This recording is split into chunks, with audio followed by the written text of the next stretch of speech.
My top team in the NFC North is the Detroit Lions, coming in at 12th overall, and they're led by my third-ranked offensive line in the NFL. Left to right, you've got Taylor Decker, Jonah Jackson, Frank Ragnow, Graham Glasgow, and Penei Sewell. All five are above-average starters at the worst, and this is what allows Ben Johnson's offensive scheme to work at a high level. They have one of the most diverse run schemes in the NFL. They'll run outside zone, pin pull. They're one of the best teams at running counter, and Johnson can call so many different types of runs because he has so many offensive linemen with well-rounded skill sets. I don't know if there was a team last year that was more creative pulling blockers from different directions. They ran a lot of GT counter. I saw them run some tackle dart, which is counter, but you pull the tackle instead of the guard. And in the passing game, whatever your thoughts are on Jared Goff, he's definitely a quarterback that needs good protection to operate efficiently, and when he gets that, he's capable of putting up great numbers. I still think the biggest weakness is cornerback, although they've definitely upgraded from last season, and compared to most teams' weaknesses, this group isn't that bad. Amani Oruwariye was one of the worst corners in the NFL last year, and Jeff Okudah was okay at times, but way too inconsistent, and they replaced those two with Cam Sutton and Emmanuel Mosley, who were both steady, reliable starters. If you're a team that needed stability at the cornerback position, those are probably the two guys you want to target from this free agency class. Mosley has really struggled to stay healthy over his career. It seems like he's close to a return, but I worry about him being on the field for the entire season. And then I have Jerry Jacobs as the most underrated player. When he entered the lineup in week 9, it took this defense from one of the worst in the NFL to about average. Early in the year, they couldn't even call man coverage without it being an automatic 15-yard gain for the offense, but Jerry Jacobs can actually hold up on the outside, and you saw the Lions start to get off the field more consistently on third down. He does need to get better at playing the ball in the air. He doesn't seem that comfortable turning around and finding the football at the end of the play, but from a coverage perspective, I like what Jerry Jacobs gives you. So the Lions have 2.5 starting caliber outside corners, taking into account Mosley's injury history, but after that, it's Will Harris, who was very up and down last year, and Stephen Gilmore, the UDFA out of Marshall, could be a wild card. He was probably the best rookie corner in the preseason. He has the footwork and movement skills to develop into a solid man corner. The main issue with Gilmore is size, and they probably don't want to have to rely on him as a rookie UDFA. My biggest question for the Lions is wide receiver, and that's what's going to determine the ceiling for this offense. Amon-Ra St. Brown is a great slot receiver. He had 26 third or fourth down conversions last year, which was second in the NFL, but there is a limit to his game. He isn't much of a vertical threat, and to maximize the explosiveness of this offense, you need an X that can beat press coverage and win downfield consistently. Jameson Williams is the perfect receiver for this role. He's just had a really difficult time getting his career started with the injury and the suspension. I still think he has elite wide receiver 1 potential. It's just hard for me to put too much faith in a player with 1 career reception. And then Khalif Raymond's a fun player. He set a career high in receiving yards last year, and he ranked really high in a lot of efficiency metrics. Ideally, Jameson Williams takes up most of those deep targets, but they've got someone who can get open on those shot plays if Williams doesn't work out. Josh Reynolds had a nice year. They brought back Marvin Jones, so they have some good options at wide receiver 3, and it's hard for me to see this being a bad receiver room, but Jameson Williams is the X factor that could really tie everything together and make this a definitive strength. My breakout pick for the Lions is defensive tackle Aleem McNeil. He was a third-round pick in 2021 out of NC State, and coming out of college, most people saw him as a nose tackle with pass rushing upside, but he played a lot at 3 technique last year, and it seems like that's going to be his main position long-term. He probably doesn't have top 5 defensive tackle upside, but I just think he's a really solid player, and over the second half of the year, he was a lot more impactful rushing the passer. The Giants game was one of the most dominant pass rushing performances of the season. He's got a powerful bull rush, and he's really quick with his hands, and I think with more opportunities, he has a chance to break out. There were several prove-it players that came to mind. Fatu Melifonwu and Josh Pascal, I really liked his prospects, but they haven't shown much in the league. Pascal's only in his 2nd season, so not quite a prove-it year for him, but I went with Levi Onwuzurike, super athletic 3 technique out of Washington a couple years ago, who hasn't really made any impact. He was a backup as a rookie, and he recorded 3 pressures on 184 pass rushing snaps, and then he missed all of 2022 with a back injury. So I like the idea of him. He's made some plays in the preseason, but this has to be the year that he works his way into the lineup and shows what he can do.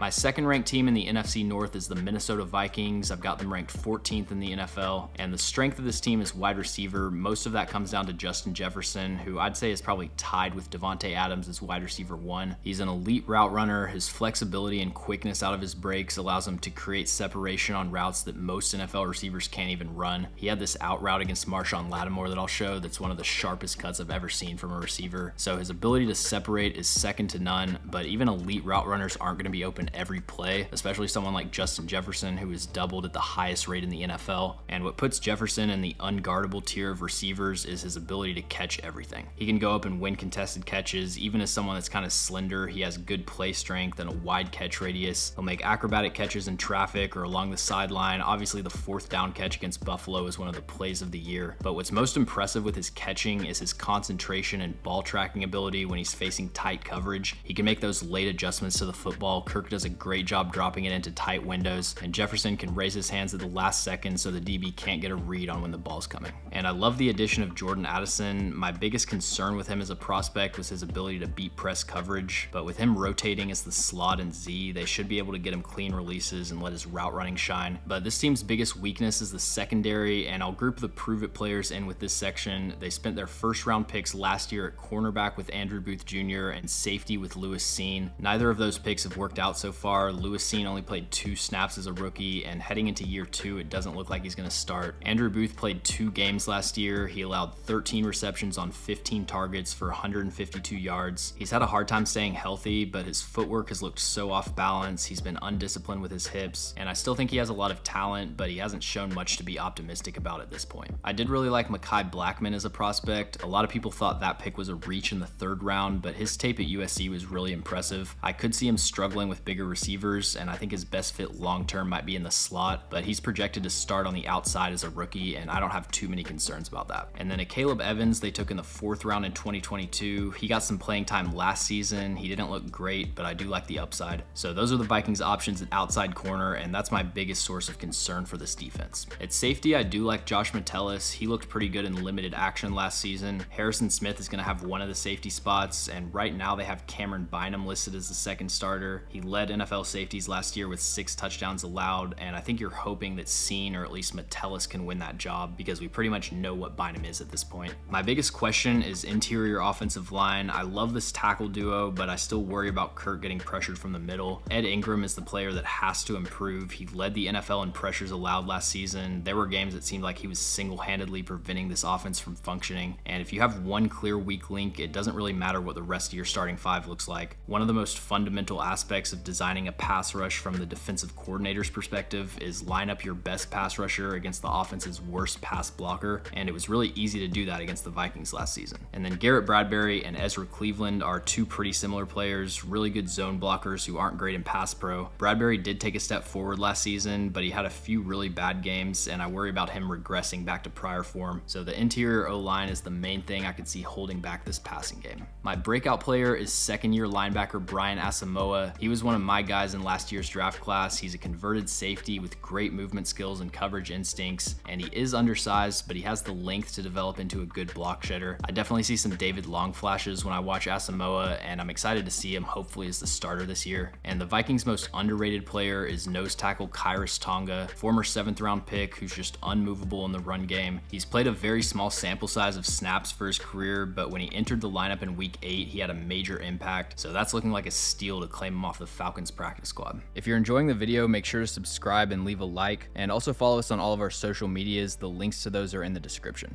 3rd in the division, 18th overall, I've got the Green Bay Packers. Brian Gutekunst has gotten a lot of well-deserved criticism for his drafting and team building, but I've been impressed with how they've drafted over the last couple years. I'm really high on the pass rush. Kenny Clark and Preston Smith are going to give you about 50 to 60 pressures a year each. I think Rashawn Gary is one of the more underrated pass rushers in the league. I view him as a true number 1. He had a breakout season in year 3 with 87 pressures and 12 sacks, and he ranked 3rd in pass rush win rate, and he was on pace for almost identical numbers last year, but he tore his ACL in week 9. He has one of the best long arms in the NFL. He does such a great job linking his hands with his feet and driving his legs throughout the rush. I think he's a player who, regardless of the sack numbers, is going to be a consistent pocket pusher who racks up a ton of pressures. He might not be 100% to start the season, but fully healthy, I think he's the Packers' 2nd best defender. And then I view whatever you get from Lucas Van Ness this year as icing on the cake. I don't think his hand usage is at a point where he's going to win one-on-ones at a high rate, but you take his athleticism and relentless motor and throw it in with a group of established veterans, he can definitely make an impact as he develops his skills. And Devontae Wyatt, I could have easily included as a breakout player. He was my top-ranked defensive tackle from his class, and he barely played as a rookie until the last few weeks, but when he was on the field, he really flashed as a pass rusher, and they're going to need him to take that next step to make up for losing Jerron Reed and Dean Lowry. But the main limiting factor for this defense is the play caller Joe Barry. Green Bay ranked 27th in defensive efficiency last year, and based on the personnel and what they had on paper, it was one of the more underperforming units in the league. I was surprised to see him get another year. I know the Packers are pretty conservative when it comes to moving off of coaches, but his lack of aggressiveness and refusal to play press man made this defense worse than the sum of its parts. The Fangio-style system that Barry runs isn't inherently better or worse than any other scheme, but if you can't stop the run from a light box and you don't have the communication in the secondary, it's not going to look like it did when he was with the Rams. The biggest question for the Packers is obviously quarterback, but what I've seen from Jordan Love over the last year has me cautiously optimistic. He checks all the boxes when it comes to arm talent and mobility. His decision making and accuracy, we're going to need a bigger sample size to really evaluate, but the Packers seem to have a lot of confidence in Jordan Love, and I think Matt LaFleur is going to get back to the basics offensively with a lot more predetermined reads from under center, and I expect Love to be somewhere in the 14 to 20 range of NFL quarterbacks. My breakout player is Christian Watson. The 2022 receiver class is looking like one of the best in recent memory, and I think Watson has the highest potential out of that group. He's got an elite size-speed combination, he's a fluid route runner, and he can beat press coverage in his sleep. Really the only thing I worry about is the drop issues. It was a major problem coming out of North Dakota State, and he left a lot of big plays on the field as a rookie. Hopefully he gets that fixed, but even if he is someone who drops 10 passes a year, I still think he's worth feeding targets because the explosive plays he creates will easily offset that. And then I've got Quay Walker as the prove-it player. I wouldn't call it a make or break year necessarily, but he has to be better than he was as a rookie. He was actually really good in coverage, and he made a lot of tackles as a run defender, but the Packers gave up so many big plays on the ground that were a result of Walker misfitting his gap or getting out leveraged. He has the perfect frame to be a stack and shed linebacker, but he was passive engaging with blocks. He needs to do a much better job initiating contact instead of bracing for it, and he was also an inconsistent tackler. He got beat to the edge pretty often and didn't seem to have an answer for juke moves, and on top of that, he was ejected from 2 games for hitting someone after the play. So I still think he can be a good starter. His rookie season wasn't all bad, but there's a sizable list of things that he has to improve. And finally, we've got the Chicago Bears, 4th in the division and 27th overall. This is one of the best linebacker groups in the NFL with Tremaine Edmunds, TJ Edwards, and Jack Sanborn. Edmunds had a breakout in year 4 where he became a top-tier cover linebacker. There's only a handful of players with his range over the middle of the field. If I needed someone to just run the pull in Tampa 2 and cover seam routes, I'd take Fred Warner and then Tremaine Edmunds, so he's going to be a crucial element of the Eberflus defense. TJ Edwards is a great number 2, solid, well-rounded linebacker, and Jack Sanborn is really good depth. He was a UDFA last year out of Wisconsin. He got the starting job after the Roquan Smith trade, and there wasn't anywhere near the level of drop-off you would expect. Obviously, Roquan's the better player, but I think Sanborn's a starting caliber linebacker. He's fairly similar to TJ Edwards as someone who makes up for his athletic limitations with instincts and play recognition. He has a lot of stopping power as a tackler or when he's shedding blocks. So I really like how Ryan Poles has reshaped this group of linebackers, and I expect it to be the strength of this defense. But I have a lot of concerns with the front 4. Outside of Yannick Ngakoue, the Bears don't have anyone on the edge or inside that's a proven pass rusher, and Ngakoue isn't really close to what he was a few years ago. I expect him to be this team's quote-unquote number 1, but he's best suited as a number 3 designated pass rusher that you take off the field on early downs. They drafted a couple defensive tackles, Gervin Dexter and Zach Pickens, but those are more developmental upside picks who you hope can make an impact in year 2 or 3. And then Dominique Robinson is a second-year edge rusher who they took in the 6th round out of Miami of Ohio. In week 1, he had 2 sacks and looked like someone who could potentially make an impact as a rookie, but he disappeared after that. He played in pretty much every game, but he finished the year with 3 sacks and a 5% pressure rate. He has some elite athletic traits, but he's still a project rushing the passer, and he doesn't hold up very well at the point of attack and run defense. So I like a lot of what they're trying to build on defense, but for this year, I expect Chicago and Arizona to be battling out for the worst pass rush in the league. And then Justin Fields' development as a passer is my biggest question, and the way I see it, Chicago's passing offense had 3 problems last year. Number 1, their receivers couldn't beat man coverage. Number 2, the offensive line couldn't protect the quarterback. And number 3, Justin Fields wasn't consistent enough with his accuracy and timing to make up for his disastrous surrounding core. I think Chicago did a really good job of addressing the first issue. The DJ Moore trade gives Justin Fields a true wide receiver 1 for the first time in his career. If I was making this video a month ago, I'd have similar thoughts on the offensive line because I think they made the right moves in the offseason, but Darnell Wright, Tevin Jenkins, and Nate Davis are all dealing with injuries, so there's a chance Fields is under as much pressure as he was last year. I don't think a franchise quarterback should need an all-pro supporting cast, but you do need a baseline level of talent in order to fairly evaluate them, and Fields didn't have that in 2022.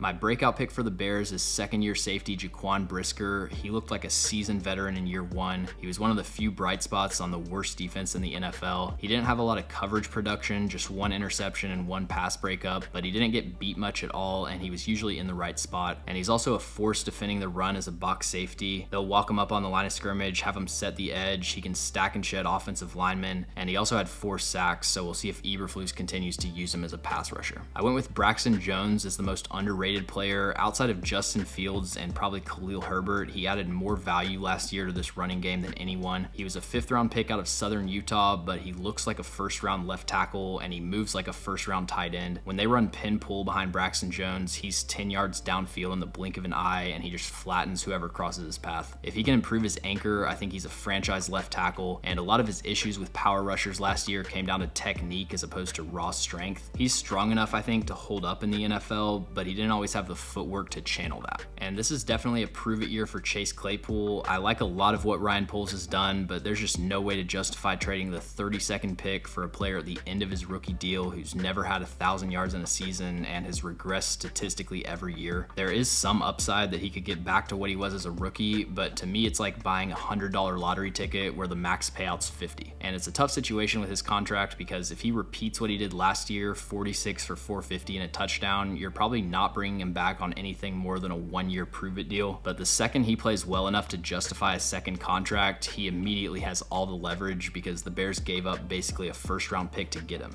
Thanks for watching. If you enjoy the video, make sure to like and subscribe. Also, let me know in the comments any NFL players or teams that you'd like me to cover.